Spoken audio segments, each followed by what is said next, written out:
Sir Rythu Bandhu 10 ఎకరాల కాడికే బంద్ చేయాలి sir అంటున్నాడు. నేను రైతు బంధు ఇచ్చింది ఎకరాలకు కాదు, 10కి కాదు, 5కి కాదు, 15కి కాదు. తెలంగాణ రాకముందు 50 ఎకరాల రైతులు కూడా మహబూబ్ నగర్ వచ్చి ఆటో రిక్షా నడిపించారు. కరువు పాలై గూడు చెదిరిన పక్షులాగా ఆయన తెలంగాణ బిడ్డలు. కరెంటు రాదు, నీళ్లు రావు, 1000 ఫీట్ ఎత్తే బోర్లు, ఒక్కొక్క రైతు 50 బోర్లు వేసుడు, 10 బోర్లు వేసుడు, పుస్తే బోగులు అమ్ముకున్నాడు.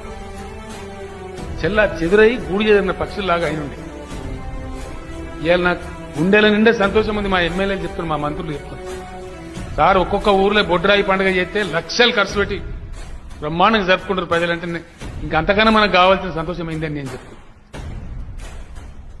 తెలంగాణలో వ్యవసాయ వృద్ధి చేయడానికి, వ్యవసాయ స్థిరీకరణ చేయడానికి అమలు చేస్తున్న పాలసీ రైతు బంధు. వ్యవసాయాన్ని పూర్తి స్థాయిలో పదిలపరిచి పటిష్టం చేసి నా రైతులు